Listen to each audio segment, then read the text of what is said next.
ଉପନ୍ୟାସ ସକାଳର ମୁହଁ। ଲେଖକ ଗଣେଶ୍ୱର ମିଶ୍ର। ପଢ଼ି ଶୁଣାଉଛନ୍ତି ସୁଧାଂଶୁ ମଲ୍ଲିକ। ଭାଗ 1। ନଅର ଗଳିରେ ସକାଳ। ସକାଳେ ସୂର୍ଯ୍ୟ ଉଇଁଲେ ନଅର ଗଳିରେ ପ୍ରଥମେ ତାର କିରଣ ପଡ଼େ ଆମ ବାଡ଼ି ନଡ଼ିଆ ଗଛ ଉପରେ। ନଡ଼ିଆ ଗଛର ଅଗପତ୍ର ସବୁ ସୂର୍ଯ୍ୟ କିରଣରେ ଚିକ୍ ଚିକ୍ ଦିଶନ୍ତି। ମୁଁ ସେଜରୁ ଉଠି ଆମ ପଥର ପିଣ୍ଡା ଉପରେ ବସି ପ୍ରଥମେ ସେଇ ନଡ଼ିଆ ଗଛର ଅଗକୁ ଦେଖେ। ନିଜେ ସୂର୍ଯ୍ୟ ଦେବତା ଯେମିତି ନଡ଼ିଆ ବରଡ଼ାରେ ଦୋଳି ଖେଳୁଛନ୍ତି। ମୋ ବୁଢ଼ୀମା କିନ୍ତୁ କେବେ ଉପରକୁ ଅନାଏ ନାହିଁ। ମୋଠାରୁ କେତେ ଆଗରୁ ଉଠି ସେ ତାର ବାସି ପାଇଟି ସାରି ଗାଧୋଇ ପାଧୋଇ ତୁଳସୀ ଚଉରାମୂଳେ ବସି କ'ଣ ସବୁ ଗୁଣୁଗୁଣୁ ହେଇ ବୋଲୁଥାଏ। ଦାନ୍ତ ଘଷି ଛୋଟ ଭୋଗେଇରେ ଭୁଜା ଗଣ୍ଡିଏ ଧରି ମୁଁ ବାହାରେ ନଅର କାଳୀଙ୍କ ଦେଉଳ ପାଖକୁ।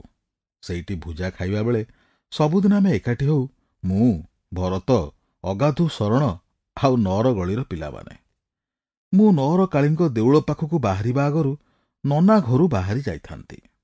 ପଡ଼ିଶା ଘରୁ ସିନ୍ଧୁ ମିଶ୍ରଙ୍କର ସଂସ୍କୃତ ଶ୍ଲୋକ ଆମ ଘରକୁ ଭାସି ଆସୁଥାଏ। ଦେବୀ ସୁରେଶ୍ୱରୀ ଭଗବତୀ ଗଙ୍ଗେ ତ୍ରିଭୁବନ ତାରିଣୀ ତରଳ ତରଙ୍ଗେ। ଆମେ ବୁଝୁ ସିନ୍ଧୁ ମିଶ୍ରେ ଗାଧୋଉଛନ୍ତି।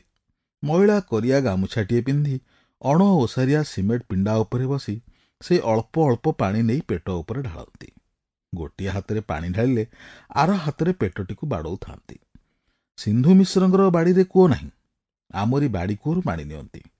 ସେ ଗାଧୋଇବା ପାଇଁ ପାଣି ନେବାକୁ ଆମ ବାଡ଼ିକୁ ଆସିବା ଆଗରୁ ମୋ ବୁଢ଼ୀମା ବାଡ଼ିଆଡ଼େ ତାର ଗାଧୋଇବା କାମଟା ସାରି ଦେଇଥାଏ। ବୁଢ଼ୀମା ଓ ସିନ୍ଧୁ ମିଶ୍ରେ ମୁହାଁମୁହିଁ ହେବା ନଅର ଗଳିରେ ଆଗରୁ କେହି କେବେ ଦେଖି ନଥିଲେ। ମୁଁ ନଅର କାଳୀଙ୍କ ଦେଉଳ ପାଖରେ ପହଞ୍ଚିବା ଆଗରୁ କେହି କେହି ଆସିଥାନ୍ତି, କେହି ବା ପହଞ୍ଚନ୍ତି ଡେରିରେ।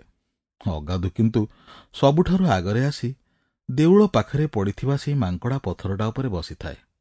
ମଇଳା ପ୍ୟାଣ୍ଟ, ମାଟିଆ ଛିଣ୍ଡା ହାଫ୍ ସାର୍ଟ। ସବୁଦିନେ ତାର ସେଇ ଏକା ପୋଷାକ। ଖରା, ବର୍ଷା, ଶୀତ, ଅତି ପିଲାଦିନୁ ବସନ୍ତରେ ଆଖି ଯୋଡ଼ିକ ସେ ହରାଇଥାଏ।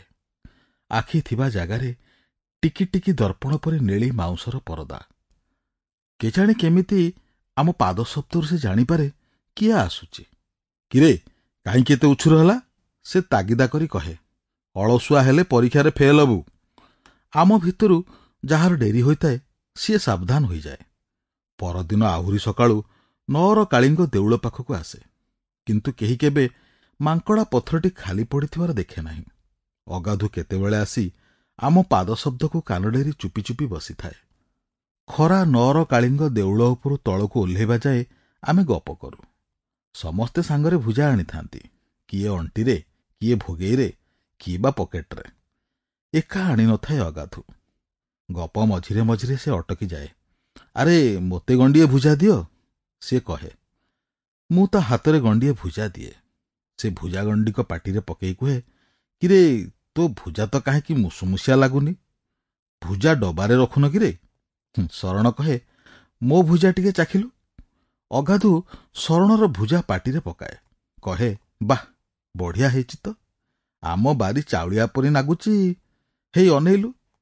ଅଗାଧୁ ଦୁଇ ହାତ ପାପୁଲିରେ ତାର ବାରି ଚାଉଳିଆର ଆକାର ଦେଖାଏ। ଆମ ଭିତରୁ କେହି ଏତେ ବଡ଼ ଚାଉଳିଆ କେବେ ଦେଖି ନଥାନ୍ତି। ଶରଣ କହେ, କଖାରୁ ପିରି ଚାଉଳିଆ? ମିଛ କହୁଛୁ। ଅଗାଧୁ କହେ, ଆରେ ନ କହିବୁ କାହିଁକି? ସେ ଚାଉଳିଆ ଫଳିଲା ବେଳେ ତୁ ଜନ୍ମ ହେଇନଥିଲୁ, ତୋ ନନାକୁ ପଚାରିବୁ। ଶରଣ ଚୁପ୍ ରହେ। ଭରତ କଥାର ମୋଡ଼ ବଦଳାଇ ଦିଏ। କାଇଁ, ତମ ବାଇରେ ତ ସେ ଗଛଟା ଆଉ ନାଇଁ। ଅଗାଧୁ ଚିଡ଼ିଯାଏ। ନାଇଁ, ଆଉ ଥାନ୍ତା? ତମେ ଖେଳ ଛୁଟି ବେଳେ ଇସ୍କୁଲରୁ ଆସି ଚାଉଳିଆ ଗଛରେ ଚଢ଼ନ୍ତ। ଆମେ ନିଜ ଭୁଲ ବୁଝି ଚୁପ୍ ରହୁ। ଆମ ସ୍କୁଲରୁ ଅଗାଧୁଙ୍କ ବାଡ଼ିକୁ ଯେ ହାଡ଼ିଆ ଗୋହିରୀ ବାଟେ ସହଜରେ ଯାଇ ହେବ, ଆମେ ତାହା ଜାଣୁ। ଅଗାଧୁ ନଅର କାଳୀଙ୍କ ଦେଉଳ ଆଡ଼େ ହାତ ଦେଖାଇ ଅଭିମାନ କଲାପରି କହେ, ଆଜି ଠାକୁରାଣୀ ମୋ ଆଖି ନେଇଗଲେ। ଆଖି ଥିଲାବେଳେ ଦେଖିଛି। ଆରେ କିଏ ଗଣ୍ଡେ ଭୁଜା ଦବ? ଭୁଜା ପାଟିରେ ପକାଇ କହେ, କି ଖରା, କି ମେଘ, କି ଶୀତ, ସବୁବେଳେ ଗଛରେ ନାଲି ଟହଟ ପାଚିଲା ଚାଉଳିଆ। ଆମେ କେତେ ଖାଇବୁ? ସାଇରେ ସମସ୍ତଙ୍କୁ ବାଣ୍ଟୁ। ହେଲେ ଦାଦା ତ ସେ ଗଛଟା ହାଣି ପକାଇଲେ। ଅଗାଧୁର ଦାଦା ଯେ ଏପରି। Sample complete. Ready to continue?